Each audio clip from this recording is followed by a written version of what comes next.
Hey revolutionaries, I am over the top excited to bring you this week's episode with J Keitsu. That's right, over the top excited. Is that a real phrase, or maybe I just made that up? But anyways, I'm totally over the top excited to bring you this week's episode with J Keitsu, who has been able to go all the way up these past few years with e-commerce. And I'm not talking about just making thousands of dollars or hundreds of thousands of dollars in sales. I'm talking millions, and in a short time frame. Last I checked in with him, he was able to, get $2 million in sales in the course of 4 or 5 months. I mean, that's killing it if you ask me. And now he's gotten to this position where he's created this overall lifestyle brand based around all the things that he's doing, and he's starting to give back to his community. And I love seeing this growth and development and reinvention of the way he's looking at the world these days because of his success. So I can't wait for you guys to listen to this episode. To me, what he's been able to accomplish is completely over the top. But before we get there, I have to tell you about an over-the-top experience I had over the weekend, which was this crazy gig that I played. So, as many of you know, if you're listening, I play saxophone, so I'm gigging all the time and doing all kinds of things. I don't talk about it much on the podcast, but this one just stood out. This particular gig stood out to me, so I just wanted to share the experience with you guys. So, I got hired to play a fundraising party out on the east side of Cleveland, far out in Chagrin Falls in Northeast Ohio here, at this gigantic mansion. I mean, I don't even know how to describe this place. It was so huge and crazy. It's called Raven Crest, and it's a 36,000 square foot personal residence that this party was at, and we played in the back of the house, or the grounds, you would say. This place was just gigantic. And 2 double tier kind of staircases in the back down to the pool area where everything was set up. And I'm telling you, this whole party that was planned was over the top. And by the way, thanks Harry and Rob for hooking me up for the gig. And it was incredible. So they hired me, and this was a unique gig for me. I was a little nervous about it because it was a solo saxophone gig. So they hired me to play with the DJ. So it was a party environment, and it was a Gatsby-themed party. So everybody's dressed up in, suits and looking very stylish, and all the women are in their high heels and dresses with fringe on them, like from the 20s, flapper style. And it was a beautiful, hot, humid night here in Ohio. It reminded me of sometimes when I go to Thailand and play music in Thailand, where it's just like so hot, you're just, sweating all night long, but it's great. It was just a great, sexy kind of summer night here in Ohio, and everybody was really having fun. Anyways, I was a little nervous about it because it was a solo sax gig for me. I'm supposed to play with the DJ and walk around the party, and this is, not the kind of gigs I usually do. I wasn't sure how it was going to work, but it turned out great, and it turned out it was great musically too, because the DJ just seemed to be playing cool stuff that I could play with. They had some chord changes in it and stuff, so harmonically it kept things interesting, and the crowd was really digging it, and they had hired, this is so crazy, they hired a dance crew that was all dressed up as flappers that did a flash mob kind of dance, and then these girls were hanging around the party just talking to people and having fun and making people dance, kind of facilitating everything. So we got them out on the dance floor dancing with me while I was playing my saxophone. And then they also had kind of Vegas-looking showgirls that were dressed up, scantily clad with big headdresses on. I think it was just, part of the sexiness and decadence of the Gatsby theme, I guess, But that was fun, too. There was a light show. There was fireworks. There were balloons. There were sparklers. So every half hour, 20 minutes, the sparkler girls came out, and when you saw the sparkler girls, you knew that they were serving champagne, so they had champagne with them. I mean, this whole party was just completely over the top. It was crazy to me. They also had VIP sections that were kind of lined either side of the pool, so this was out by the pool, and so you could pay different ticket prices because it was a fundraiser to have a VIP experience.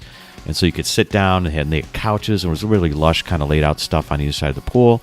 And then, of course, the pool had these crazy jet streams that would line either side of the long side of the pool that were streaming over the top, and they met from either side in the center of the pool. So it was this crazy kind of fountain effect for the pool. I mean, it was just beautiful what everything looked like.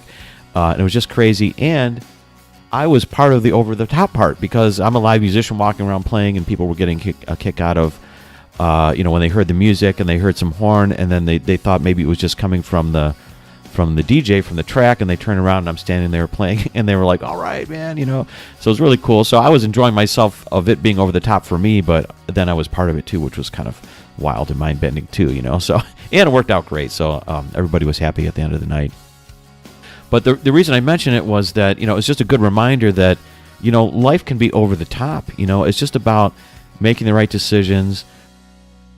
Get yourself involved in things that you like to do. It was just a great reminder of like, hey, why can't every night be like this? Or more nights versus less nights be like this, Anyways, it was just a good reminder of, get yourself out there, get involved, and, if you're trying to move your life in a certain direction, it can be done, when you just see this type of house and this type of grandeur and this type of party, just realize, hey, anything is possible.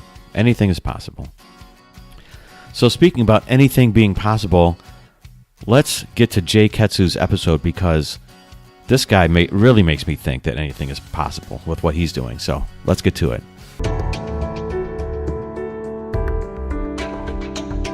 Welcome to Jim's Reinvention Revolution podcast, the show that explores reinvention in the digital age as it relates to career, creativity, and technology. Stay tuned for interviews with professionals, entrepreneurs, and creatives that have reimagined success and are making a pivot. If you'd like to listen to the entire back catalog, visit jimreinventionrevolution.com for instant access. And now, here's your host, Jim.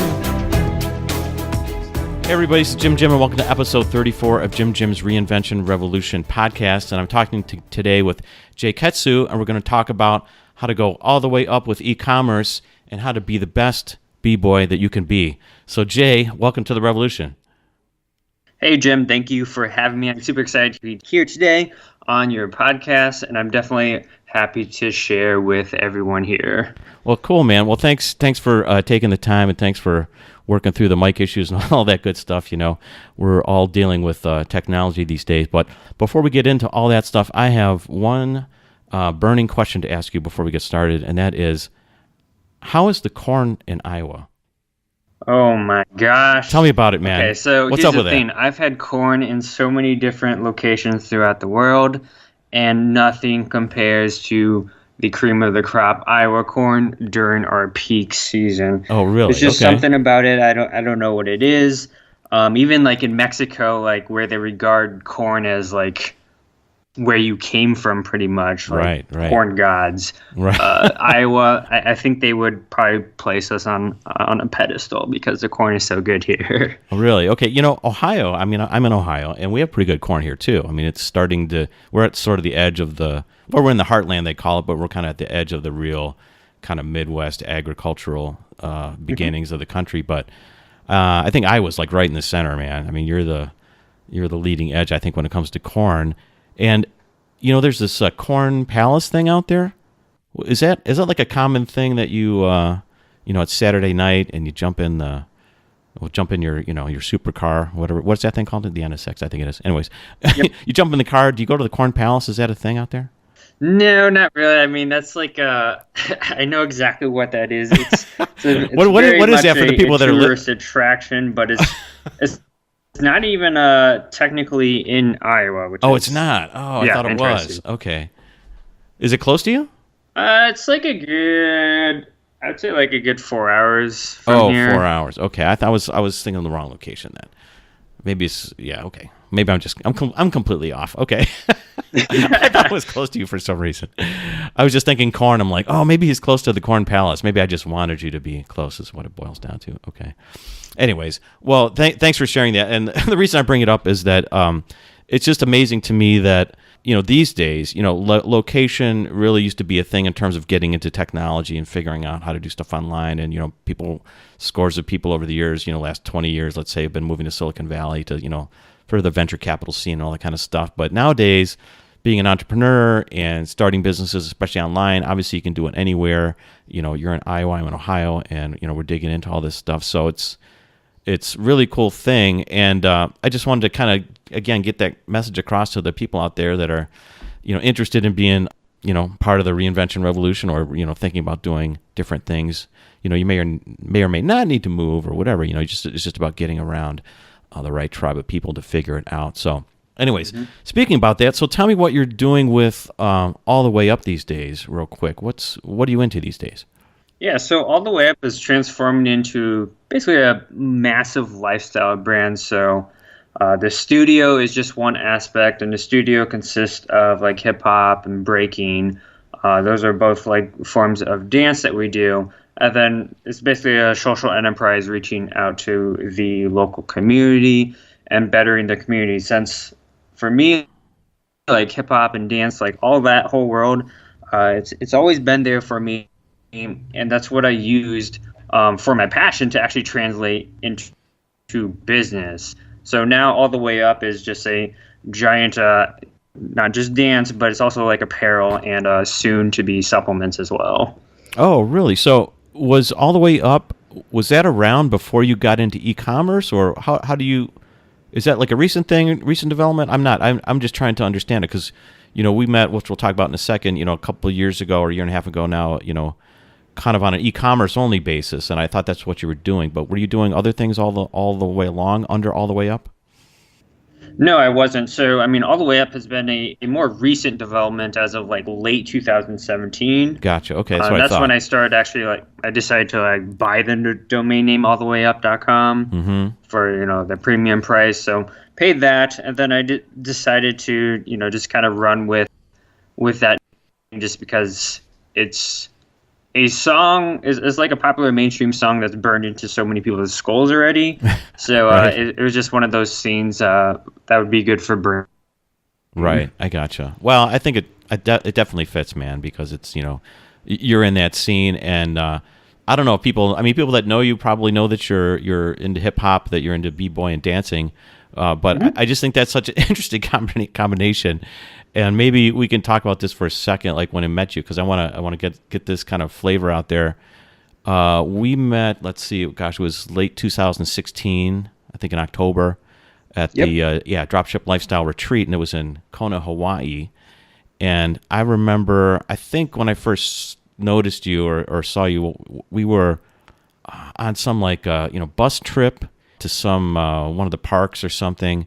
Right, and we were walking on these lava rocks, like by the Pacific Ocean. It's like beautiful area, and I turn around, and you're kind of walking out there, and you're very quiet, and you're very just kind of reserved, but you had this massive flavor happening, man. You look like a K-pop star, and I'm like, who is this guy? It was just curious because you kind of stuck out from the rest of the crowd. Everybody else is kind of just wearing a little bit of vacation wear, or shorts and t-shirts and stuff like that, and but you had your little those mirrored aviator kind of sunglasses and your hair. I mean, you had some cool gear on, man. I was like, I like this. I think might like this dude because I like that flavor. I play music and stuff, and so anyways, it was just curious to me. And you were super quiet. You were very reserved. I was just like, I wonder what this guy's all about. So, what was your impression of meeting me? You probably you remember that, right? Yeah. Or maybe you don't want to tell people what you thought of me. At that time, I was just kind of taking in the views. Right. But for everyone at the event, my first impression was just wow, it's exciting to just meet other people that are interested in this first and foremost. Right. Because that was the first event I ever went to. Just kind of with like-minded people. Oh, really? And again, okay. it just kind of reinforces the point that I'm from Iowa. We just don't have those type of people around. So everything, was kind of just searching online and just making it happen yourself. But, for meeting you, it was just cool to, find people that are interested in music as well, because I absolutely love music, and specifically the saxophone. Yeah. Oh, hey. Well, thanks for. I love that too, man. So yeah, we connect. I remember we talked about you play bass too, right? You been playing any bass these days? I don't really play it regularly. It's just more the love of listening to music. I got you, man. Well, that's cool. Well, I knew you had some extra flavor going on, so I was glad to connect with you and see what was going on. And then I find out that you're this you're basically like an e-commerce monster, dude. I mean, you're crushing it. It's pretty sick. And, whenever I meet somebody and tell them what I'm researching and getting into, you're one of the characters that I always bring up. I'm like, well, you should check out this guy, Jay, he's really knows what he's doing, and he's really rolling it in, and they just don't believe me. They don't believe me that you're like somewhere in your 20s and you quit your job and you're just like crushing it all over the world and you have a team that works for you, which we'll get into in a second here. But one of the things that really blew my mind, and this, again, kind of just, I want to share this for the people that are listening out there, if they haven't encountered this kind of stuff, is that I think it was on that same, maybe it was the same day, it might have been on the same trip because we were all riding on this bus, and I think you were like sitting a couple rows behind me.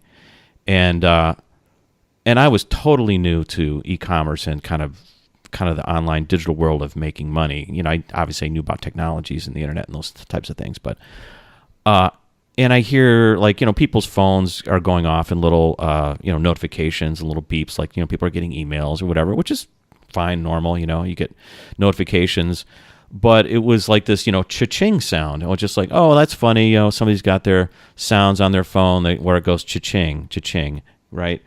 I really was like, I was not putting it together that the cha-ching meant that you were selling something, that you got a sale, right? Mm-hmm. If you haven't experienced this, if you're selling something on eBay or whatever, maybe you figured it out that this happens. But at this point, I had not figured it out. And you were like 3 seats back. And I remember like, your phone is just getting blown up, man. Cha-ching, cha-ching, cha-ching, cha-ching. And when I started putting it together, I was like, oh my God, like, this is really happening. He's just sitting here having the time of his life, and we're all having fun, and he's making sales, basically. It's all on autopilot, which was pretty wild for me to understand. It was interesting reference because I've seen this in the engineering world. Like, I've known about this. I worked for General Motors, back almost 20 years ago now. And they were, running their factories on laptops, remotely. So, like, I understand conceptually, like, that this can happen. They're controlling their machines remotely and all that kind of stuff. And when you're a big executive flying around the world, you need to have that capacity if something goes down or whatever to shift things around. So, they have proprietary systems within these big corporations that can do this, no problem. But this was the first time where I was realizing it, on an individual basis, without massive overhead, without massive investment, and now it's moved to mobile, to your phone, off your laptop, that this can really happen. So that was another reason why you stuck out to me. And of course, your phone was the one that was going off the most. Because you just got it dialed in like that. Anyway, so I just wanted to share those impressions for everybody. That's how we got connected initially. But so in terms of all the way up, so at that time, this is kind of before all the way up, what were you thinking? Because I remember talking to you, and I think you told me that you weren't part of Dropship Lifestyle. You just came to check it out, like you said.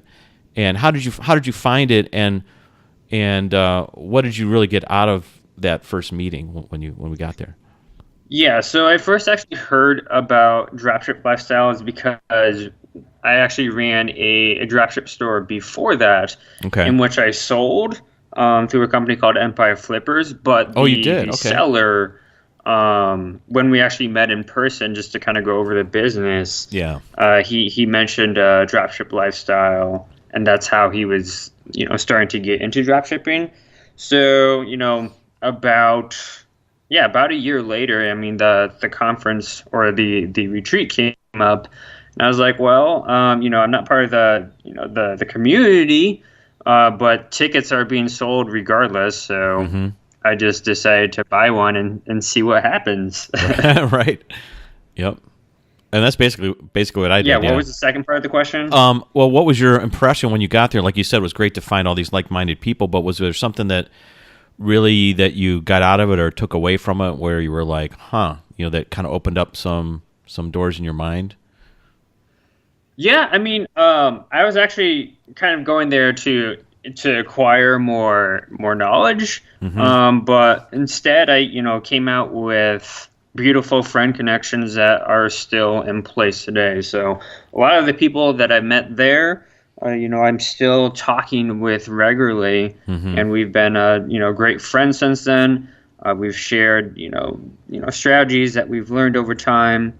And then, the whole thing with like, high ticket drop shipping is not something that I was doing at that time. Right. But it's something that I've added to my arsenal in e-commerce. I see.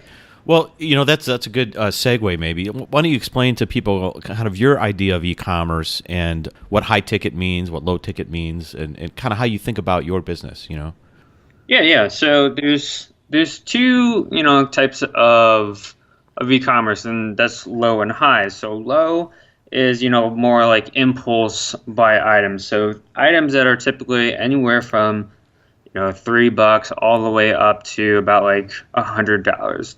Those are low ticket items. High ticket items tend to fall around in like the 500 plus range. The thing is, like, you're not going to sell them as fast, or not as likely, but the profit margins are usually much higher because you're capitalizing on consumer based behaviors, like through search. So for e-commerce, like there's no right or wrong way to go about it. But I do encourage people to, of course, create strong branding. That way you're creating a, everlasting long-term e-commerce business and not just a churn and burn. Right. I gotcha. So is there one that you prefer, or how have you kind of styled, or are you kind of dabbling in just where you think you find like a good product idea, like in terms of, would you say I only want to do products that are, $50 and under, or occasionally you'll go high, or how do you strategically think about it? Well, I wouldn't even say it's so much strategic, but rather how I feel. Okay. And what I mean by that is like, for low ticket, for some reason that excites me more, just because you're pushing such a large and massive volume. Whereas like high ticket, I mean, you might push, several or a few sales a day, but it just, to me, it's not as exciting, although you can make more that way, certainly. Right. Or, I mean, technically either or, but I mean, my preference is still with like the low ticket industry. I see. Well, that's cool. You know what? You said an interesting thing there. It's what you feel excited about. It's sort of like your passion. It's more fun for you. I think that's very insightful, for people that are thinking out there. Sometimes you can get lost with kind of analysis or paralysis of being too strategic and forgetting about what you like to do, just because it makes you more money or quicker or it's easier. So what, if you don't like doing it that way, that's not going to serve you in the end. So that's cool. But there is sort of a difference here if you are selling higher volume, for example, because it's lower ticket items and you sell more of them. There's more intensity in terms of processing the orders, for example, right? It takes more effort. Or so how are you dealing with that? Or maybe you can explain about how what the back end of your business looks like in terms of like how many people are you working with and that kind of stuff. Yeah, so there's definitely many ways to go about, order processing and fulfillment. And that, I mean, it kind of boils down to what technology is in place too, and what, your suppliers can deal with in terms of like integrations with your store.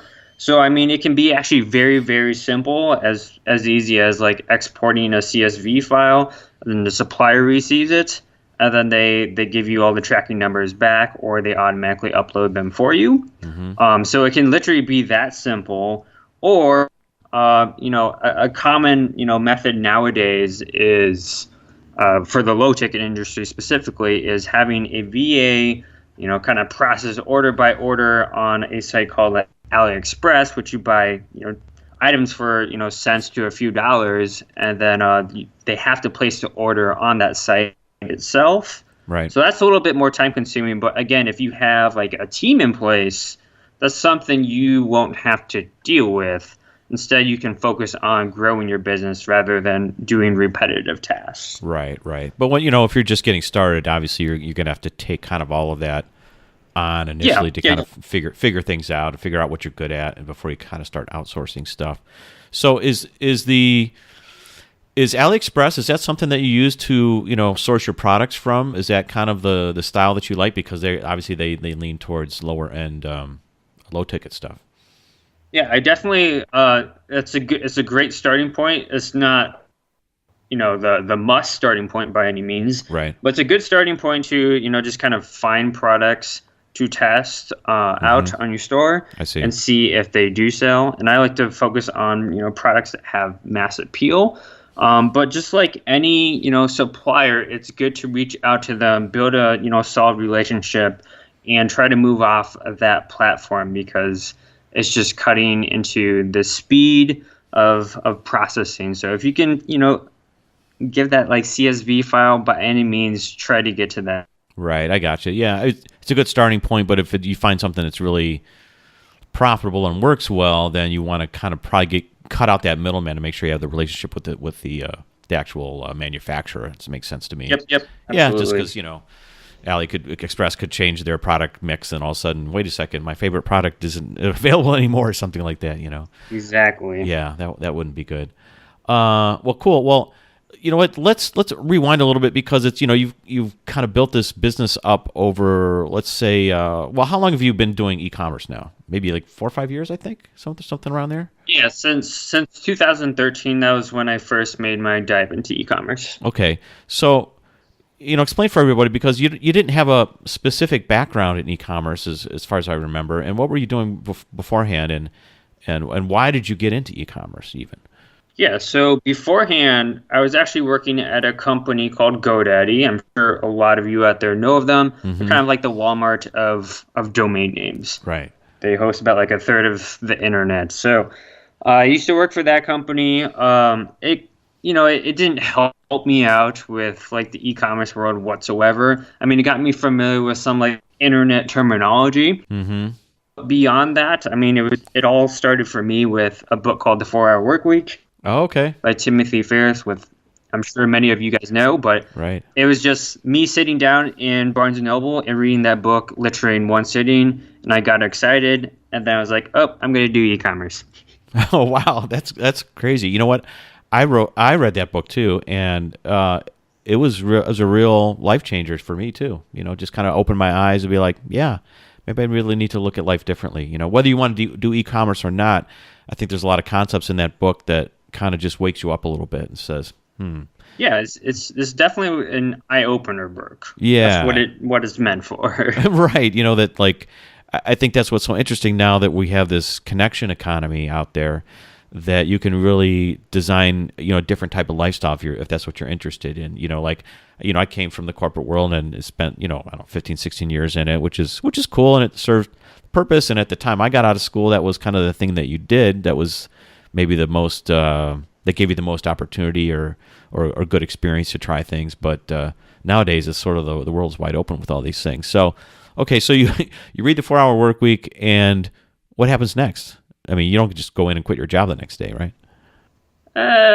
Kind of. I mean, like you can do a little bit of work at your job while doing e-commerce. Like if, most companies are pretty strict about like your internet usage, but like there's a Chrome extension called Chrome Remote Desktop, which allows you to remote into your own computer at home as long as it's on. And then you can work on your business on your own network.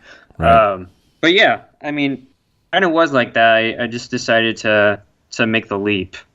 Oh, really? Okay. Before you were even making money, you just decided, you know what, I got some savings and I'm just going to try this. Yeah. Wow. Okay. I don't know if that's recommended for everybody out there, but that's you don't know till you get there till you find out. It's a great, I guess, risk to take. If you can afford it. Yeah. I mean, but here's the thing: it's like my generation. I mean, we're always like hopping from one job to another. Right. There's just no stability. So I figured, I mean, what's the difference? Right. Well, that's an interesting perspective. So, how long were you at GoDaddy? How long had you been at GoDaddy, and were you at another job beforehand? Were you kind of in that zone of kind of looking at just your career a little bit differently already? Yeah, I mean, like for me, I was kind of lost at that. I didn't know what I really wanted to do in life. Mm-hmm. And I mean, at GoDaddy, when I was working there, at the very least, I got to speak from time to time with some, entrepreneurs that were doing kind of like e-commerce or drop shipping, Right. or domaining, or all these different types of internet models out there. Right. So at least I got to, familiarize myself with what is possible. So I see. again, that just kind of added to the excitement of just, just giving it my all and giving it a shot. I see. That's interesting. Now, in those days, were you going to an office building working for GoDaddy, or was it something that you were doing out of your house? Yeah, it's definitely an office. So they actually have one of their main offices right here in my city. All right. So it was, just the environment wise was still a traditional kind of job at that point, but oh yeah, I mean it's definitely a corporate feel. I gotcha. Okay, right. Which I'm sure you were probably excited to be like, okay, I've got a taste of that, but time to move on and try something different, which is cool. So when you quit your job, were you able to do more b-boy stuff or dance more or like do competitions, or tell me about that? Yeah, so for b-boying, I mean I can do as much as I want or as little as I'd like. I don't compete as much as I used to, but I mean for me it's never been about competing. It's just I like to dance, so whenever I want to dance, I'll go ahead and dance, right? Right. Yeah, that's cool. What's when I started consulting, like we were talking earlier, it was nice because it freed up more time for me to go play music. So I love that part of it, and that's kind of why I'm in this zone now. Is I want to continue freeing up more time so I can do that and maybe travel around the world a little bit more and stuff like that. And speaking about that, I always think about you every once in a while. I was just in where was I? I think it was Hua Hin, Thailand back in February, and I was thinking about you. And I think I sent you these messages over Facebook where there was just like this b-boy crew that was just like breaking out dancing, like right in the middle of the it was like the night market kind of time in the evening in Hua Hin, And these guys were just busting it out right on the asphalt cement there, like no cardboard like they used to use back in the day and all that stuff, just right on the concrete. And they were awesome too. They just brought their boom boxes, and it was just like, I could see you doing that, man. It was really cool. Yep. Do you do that? Do you do that in anywhere in Iowa? Like you just kind of like we do that once loose in a on the while street? in Iowa.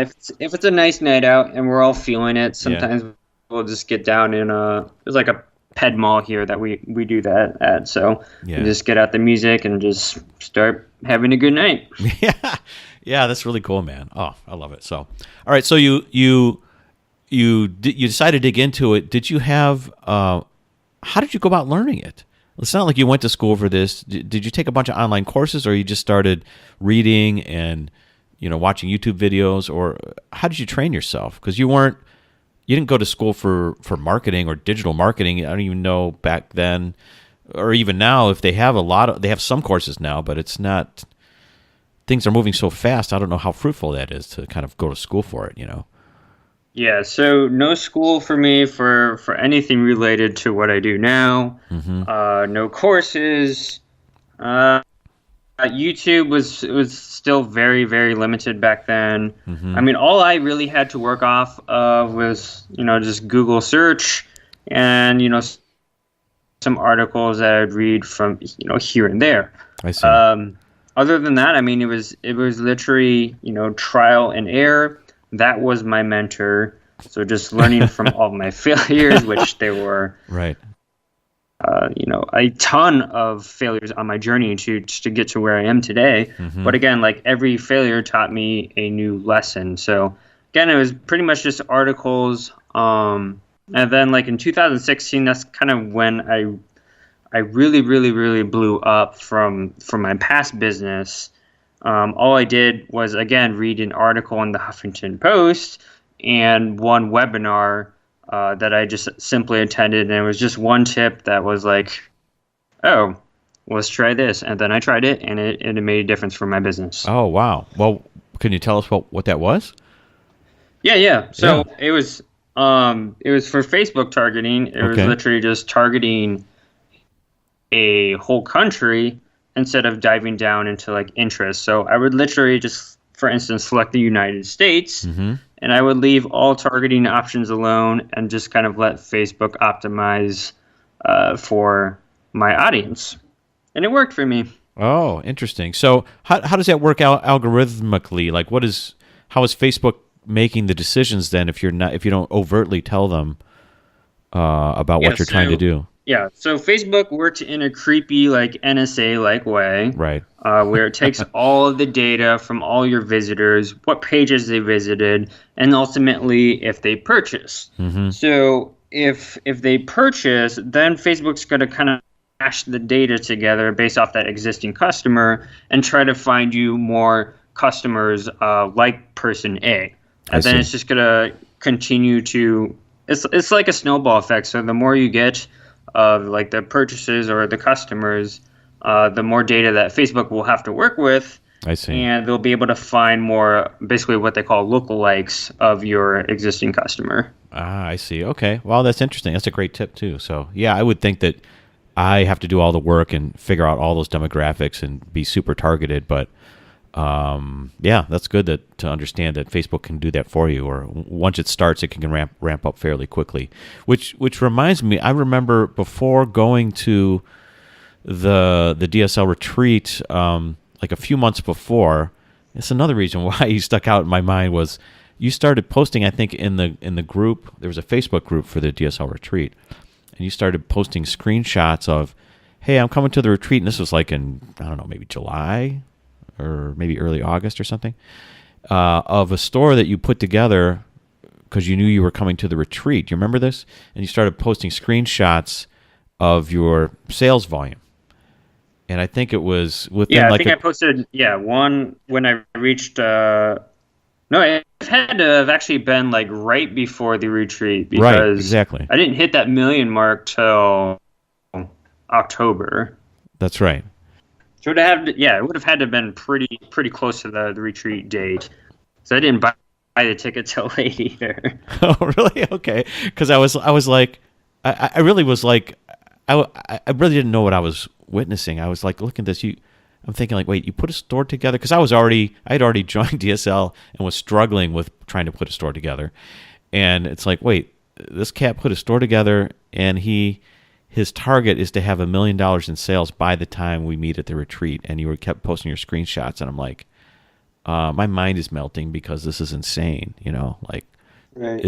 Can this really happen? Is it really happening? Which, anyways, it just prompted this other story, but it's kind of leading to a question that I have for you now, because the more I learned about e-commerce, and there's all these different tools popping up, and one of them is a tool called Clickfunnels, for example, which I think there's different ways where you can obviously ramp up your business, and it's all about kind of understanding the tools that are out there, the Facebook and retargeting and PLA ads and how to drive traffic and all those things. Obviously, if you just use a regular store, you can have that kind of traffic happen, but also through this ClickFunnels concept where you're, I guess, probably like maybe more hyper-targeting or just closing off all the other options where you're just offering like one or two products with this particular funnel.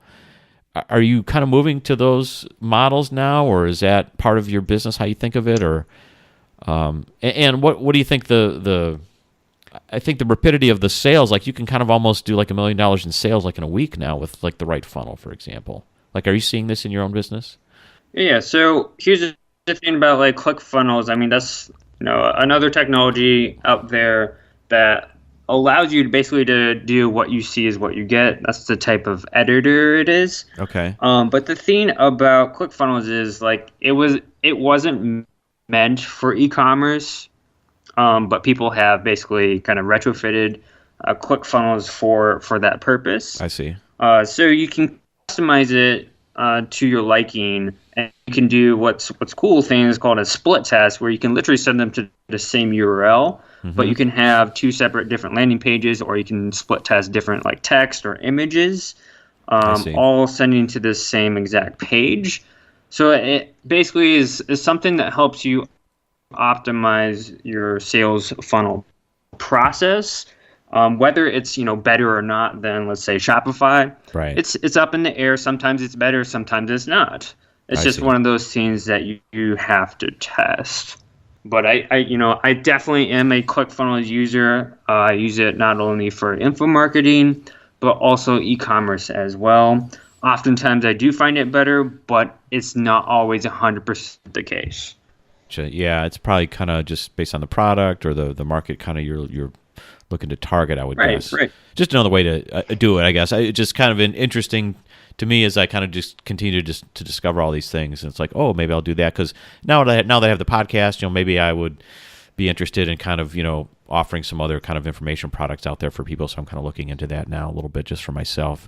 If the audience is interested in stuff and continuing to turn people on to guests such as yourself. So, yeah, I mean, if you're doing info products, ClickFunnels is definitely a must for info products or digital products. Right. There's no other way to go about it. Yeah, well, I need to keep learning that then. That's good to hear. Okay, I'm on the right track. So you have this, early success. When did you start realizing or figuring out, I guess, really how to do? I mean, it's kind of fascinating in my mind. Like, I understand the technical part because I'm coming from the technical world where I can read and research and I understand how to use the software and do all these things, but there's a real marketing part to it that is about the copy and the images and thinking about the markets and the right product. How were you able to develop the real marketing part of it for yourself? Because it sounded like you had some grasp on the technology, or you're a fast learner when it comes to the tech and computer part. But you weren't trained in business or as a marketer, so how did you go about figuring that part out? Because I'm having a little bit of a struggle with that on my own. Yeah, definitely. So it still kind of goes back to what I said earlier, is just trial and error was my mentor. But the thing for me, the technology is cool and makes my life easier.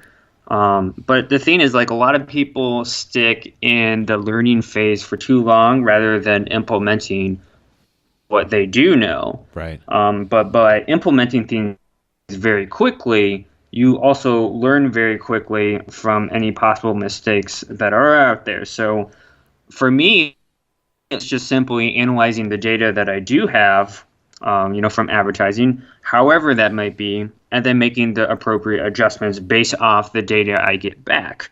And that basically teaches me, what I need to fix, what I need to optimize for, what little tweaks might help my business conversions, etc. And that's literally how I taught myself, is just, again, trial and error and just getting out there and doing it consistently. So, I mean, even if I failed, the previous day, I get back up and I do it again the next day. I see. It's all about the consistent action. Right. Yeah, action obviously speaks much louder than words or research. So, so I'm just thinking about that in terms of learning and pushing yourself forward. I guess it's really about testing and doing. Were there any kind of good references or models that you found out there where it was like, oh, I like this website, or I like this style of funnel or something like that you kind of leveraged and said, oh, okay, I'm going to model my stuff after that and see if it works. Obviously, you can tweak it once you have something done, but for that first 2 or 3 times. Yeah, there's definitely a saying in our community that you shouldn't, just try to completely invent a new wheel, but Right. It's just modeling after what's working out there. So your Facebook and your IG feed are literally a gold mine of different business models and funnels out there. So whenever I'm hit with an advertisement, I simply save the post, and you guys can do that too on both Facebook and IG. And then I can reference all these posts anytime that I want. And then I can go to their site, see what product they're selling, you see what copy they're using, etc. And I might even go as far as purchasing the product to see what they have in store for me, maybe even post-purchase as well. Oh, I see. So that's one of the best ways to go about business, actually, is just kind of reverse engineering what is working. I gotcha. Well, that's a great tip. Yeah, I really hadn't thought about it these days, and I think you're right. Instagram is a great. I've kind of known it about Facebook, but I'm just appreciating more and more what's going on with Instagram these days, and finding who's pushing stuff on Instagram and reverse engineering of why they're coming, where they're coming from, and what the copy looks like, and how it gets to you in the first place. Why you get targeted with it, for example. Yeah. I mean, you can actually literally click like, why am I seeing this? And then a lot of times it'll show you their targeting options. Oh, really? Okay. Within Instagram or? Yeah, within both. Okay. Okay. Oh, that's interesting. I'm gonna try that. So it's a good tip. So cool, man. Okay, well, that's really cool. When did you start realizing this is ramping up now, and I got to start building a team behind it. That's not something that sounds like you had a lot of experience in doing before. And how do you figure that part of it out? Well, it wasn't something I had experience with prior, actually, because like the business that I did sell before that, again, it was all just kind of run by me and the supplier. Okay. That was it. Right. But for building a team for the second run, like it was just kind of like an oh crap moment, like where I literally just felt overwhelmed, and I was like, I need help. So it was at that very moment I decided to go on a site called Upwork.com, which is a giant freelancer site, and I went out to find my first virtual assistant. And at that point, like the person that I did decide to go with, she just got recently let go by like another e-commerce store owner just because they sold the store. Oh, I see. And at that point, she met all of my requirements, and all I did was literally hand her the keys to the kingdom, and I was just like, "Let's do it." And then she was able to, to basically just jump in and start processing orders, do customer service, everything that I needed from her right away. So that was kind of a blessing, maybe a little bit lucky. And then she was able to hire out the rest of the team without me even having any say. Oh, wow. What a great find. That's a good, I just hired an assistant, for example, for the podcast. She's doing some research and stuff for me. We're going to see how that goes. It's been great so far. But I think and I don't know what I'm doing either because I haven't really managed a team like that. I mean, I've worked in bigger organizations, and I used to be a manager and had a few people working for me. But building out my own business is a little different situation. But yeah, I'm just kind of diving in, and I'm learning how to be a good boss and to find projects for them. But it sounds like you got a lot of great experience when you hired this person, and they probably taught you a little bit, kind of going back up the chain, in terms of you like figuring out, who the right person is to hire, like if you have to hire again, right? Right. Yeah. That's the thing. Like for me, just like my personality, maybe I'm not good at managing. I'm not good at micromanaging.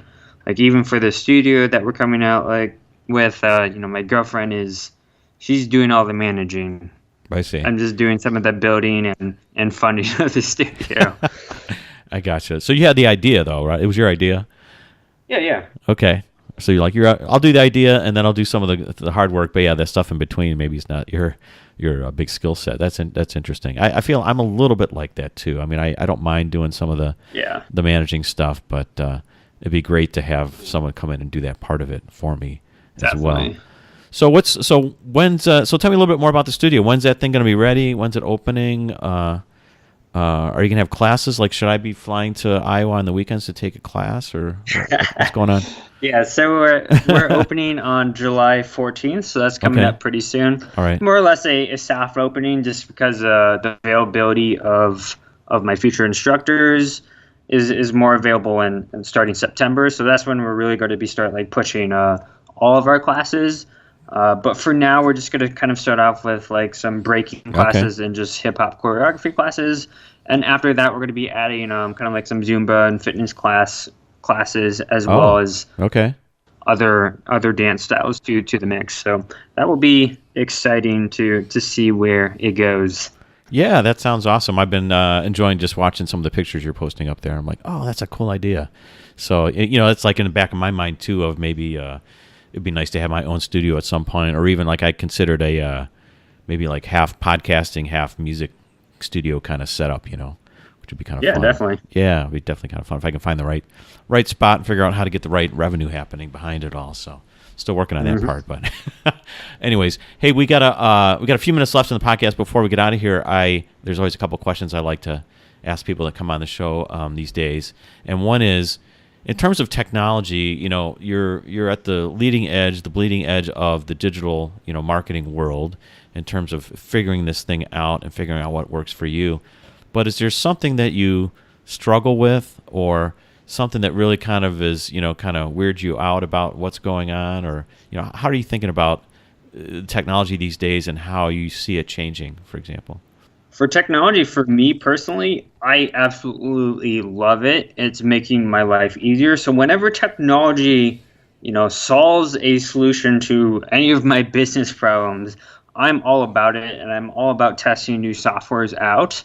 And I definitely do this just even for the sake of, my own students and passing that on. Mm-hmm. I like to take the bullet for everyone and just to see if it's going to help my business or not. But for technology, it's never something I've been fearful of or anything like that. Mm-hmm. It's always been something that is like, well, if it can, save time, or if it can automate something that wasn't automated before, let's do it. So that's how I approach technology each and every day. I see. Well, I like that attitude, and it's if you're able to stay up on it, I think you can push the fear factor down and kind of is just out of your mindset. You know what I mean? I think people get a little bit antsy or fearful when they don't understand things because they're not keeping up on it, and that kind of puts you into a different mindset. So yeah, I like that idea of I'll take the bullet, let me try it and see if it works or not. Mm-hmm. And it kind of keeps you out of that fear zone. That's cool. So thinking about that in terms of like technology, some of the things I'm thinking of, like right before this, when this episode gets released, there's going to be one before it that's a cryptocurrency buddy of mine that I'll be talking to. His name's Corey. How are you thinking about that in terms of like, transferring value, payments, electronic payments, the way you see that within e-commerce? Is that starting to pop up and be an issue for you to think about? It really hasn't popped up much yet. I try to offer as many options as possible, mm-hmm. even in, accepting Bitcoin, etc. Right. But I find more often than not that no one is paying that way. I see. But just having the option there for whenever the future comes, and if that's something that is going to be there, then I'm ready for it. But for right now, I mean, like it's definitely not a focus, just because the market hasn't really decided quite fully on it. Gotcha. It hasn't really moved there yet. I understand. So cool. Yeah. I mean, that's good to hear, because it's just another, for me, just because I like the investment side of things, it's a good reference point for me to see, when human behavior changes, when it starts moving. So, for example, if e-commerce was starting to move that way, I'd feel better about, investing more in cryptos, for example. But until they do, because I think the e-commerce part is kind of like a leading edge of the economy in a way. It kind of just informs me about how to think about it. Cool. Well, my next question for you is in terms of reinvention. So, you just dove into this thing about 4 or 5 years ago and got it going, and you're very open-minded about learning technologies. But going forward, how do you see yourself, or maybe there's a tip or two you can tell people out there of how you maintain your ability to reinvent yourself, to continue to learn, to continue to be open? Yeah, so you should always take the approach that you're always a student. You're never a master at anything, because there's always someone better than you. Mm-hmm. 2, there's always someone more hungry than you. And 3, there's just so much that you can learn in the world. You should never stop. But for me, in terms of like reinventing myself, it's just exploring new ideas. I mean, it's not to say that you should stray from what you're doing in your business, because I think, having too many businesses can actually be detrimental, mm-hmm. Because you lose focus on some of the ones that are doing, better for you. So don't, stray too far, but, as soon as you got something, automated and it's going really well, it's okay to just, start to venture out a little bit. Doesn't have to be much. I mean, even if you're just reading, a book or a little bit of information for, 5 to, 30 minutes a day, that's more than enough to begin reinventing yourself. But for me, like, my journey has come, a long way since even just dropshipping. Now I create full-on lifestyle brands and long-term brands, not just just find a hot product and sell it. I mean, that's cool, Right. but I feel like it's not just about chasing money.